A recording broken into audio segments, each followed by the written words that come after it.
حضرت ابراہیم علیہ السلام کے ہاں اولاد نہیں تھی، خدا خدا کر کے ایک بیٹا ملا، نام اسماعیل رکھا۔ حضرت ہاجرہ کی گود میں بچہ کھیلتا ہے، حضرت ابراہیم اس کو گود میں لے کے پیار کرتے ہیں۔ رب کا حکم نامہ آتا ہے، اس بچے کو لو اور اس کی ماں کو لو اور ایسی وادی میں چھوڑاؤ جو بے آب و گیا ہو، جہاں کوئی سبزہ نہ ہو، جہاں کوئی کھیتی نہ ہو، جہاں کوئی آبادی نہ ہو۔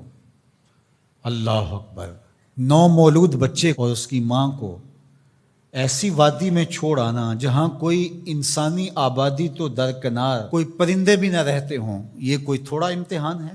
ذرا تصور تو کیجئے، کلیجے کانپ جاتے ہیں۔ لیکن حضرت ابراہیم اس امتحان کے لیے بھی تیار ہوئے۔ تھوڑا سا سامان لیا، اپنی بیوی کو اور اپنے نو مولود بچے کو لے کر کے 3 نفوس پر مشتمل قافلے نے جا کے وہاں پڑاؤ کیا۔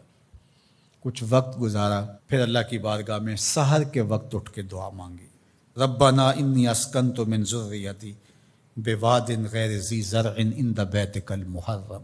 اللہ، میں اپنی ذریت کو، اپنی نسل کو، اپنی اولاد کو ایسی وادی میں تیرے آسرے پہ چھوڑ کے جا رہا ہوں جس وادی میں کوئی کھیتی نہیں، کوئی سبزہ نہیں۔ دعا مانگی، تھوڑا سا جو توشہ تھا، سامان تھا، سپرد کیا اور واپس پلٹنے لگے۔ حضرت ہاجرہ نے تمسکت بعزیالہ، آگے بڑھ کے دامن پکڑ لیا، کہا اس تنہائی میں، اس بے آب و گیا وادی میں چھوڑ کے ہمیں اس وقت کہاں جا رہے ہیں؟ کیا جواب دیتے؟ خاموش ہو گئے۔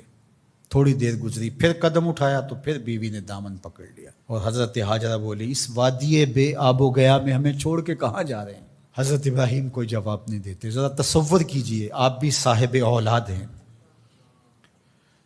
تو تیسری مرتبہ پھر جب قدم اٹھنے لگے تو تمسکت بعزیالہ، حضرت ہاجرہ نے دامن پکڑا اور پھر یہی سوال دہرایا، اس وادی غیر ذی زرع میں اپنے نومولود بیٹے کو اور اپنی بیوی کو چھوڑ کے کہاں جا رہے ہیں؟ حضرت ابراہیم پھر بھی جواب نہیں دیتے۔ تھوڑی دیر کے بعد حضرت ہاجرہ خود ہی بولتی ہیں، کیا یہ اللہ کا حکم تو نہیں؟ قال نعم، کہا ہاں اسی کا حکم ہے۔ فوراً دامن چھوڑ دیا، کہا خیر سے جائیے، ہمارا رب ہمیں ضائع نہیں ہونے دے گا، اگر اس کا حکم ہے تو ہم اس حکم پر سر تسلیم خم کر دیں۔ اگر یہ امتحان حضرت ابراہیم علیہ السلام کا تھا تو میری مائیں اور بہنیں بھی سن رہی ہیں اور آپ بھی ان جذبات سے آگاہ ہیں۔ ایک ماں کے لیے یہ کتنا بڑا حوصلہ تھا۔ اگر سلام ابراہیم کو تو سلام ہے سیدہ ہاجرہ سلام اللہ علیہا کو۔ کہا خیر سے جائیے، ہمارا رب ہمیں ضائع نہیں ہونے دے گا۔ پھر جہاں دن بھی نہیں کٹتے تھے اس خاتون نے وہاں راتیں بھی کاٹی۔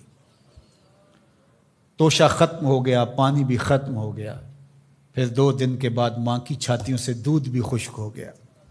خود تو بھوک کاٹ رہی ہے لیکن بیٹے کی پیاس اور بھوک دیکھی نہیں جاتی۔ ایک چھوٹے سے پتھر کی اوٹ میں اسماعیل کو لٹایا اور خود پانی کی تلاش میں نکلی۔ ماں کی تڑپتی ہوئی ممتا کی کہانی دیکھو۔ اللہ اکبر! کبھی صفا پہ کبھی مروہ پہ 7 چکر کاٹتی ہیں۔ پھر جب 7ویں چکر میں مروہ پہ پہنچی، اطراف میں دیکھا، کہیں کوئی پانی کے آثار ہویدا نہیں ہوئے۔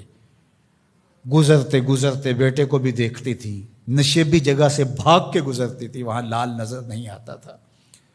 مروہ سے دیکھا، دور اوٹ میں پڑا ہوا بچہ تڑپ رہا ہے، لگا زندگی کی آخری سانسیں ہیں۔ مروہ سے دوڑ کے جو ہی قریب آئیں تو منظر بدلا ہوا تھا۔ وہ اسماعیل جو پیاس سے تڑپ رہے تھے، پیاس سے جب انہوں نے ایڑیاں رگڑی، خدا نے چشمے جاری کر دی، پانی پھوٹ نکلا، دوڑی اور منڈھیر کر دی اور کہا زم زم، رک جا رک جا۔ کہا کہ اللہ بھلا کرے سیدہ ہاجرہ کا، اگر وہ زم زم کہہ کے پانی کو نہ روکتی وہ پوری روئے زمین پہ پھیل جاتا۔ اللہ اکبر! یہ حضرت ہاجرہ کا امتحان تھا اور امتحان میں وہ بھی سرخرو نکلی۔ وہ کہا ہم قیامت تک تیرے قدموں کے نشان کو جلوہ گاہ بنا دیں گے۔ آج عمرہ ہو، حج ہو، وہاں کج کلا بھی دوڑتے دکھائی دیتے ہیں، بادشاہ بھی دوڑتے دکھائی دیتے ہیں، ان راہوں پہ پیغمبر بھی دوڑے ہیں، ولی بھی دوڑے ہیں، امام الانبیاء نے بھی سعی کی ہے۔ مالک کوئی دوڑنا بھی عبادت ہے؟ کہا جن راہوں پہ میری بندی دوڑی ہے قیامت تک ان راہوں کو جلوہ گاہ بنا دوں، اور ان پست قامت پہاڑیوں کو میں اپنی نشانیاں قرار دیتا ہوں۔ ان الصفا والمروۃ من شعائر اللہ، یہ اللہ کی نشانیاں قرار پائیں، عزتوں کے نشان بن گئے۔ اللہ اکبر۔ یہاں ایک ماں اپنے بیٹے کے لیے بے تابانہ دوڑی تھی،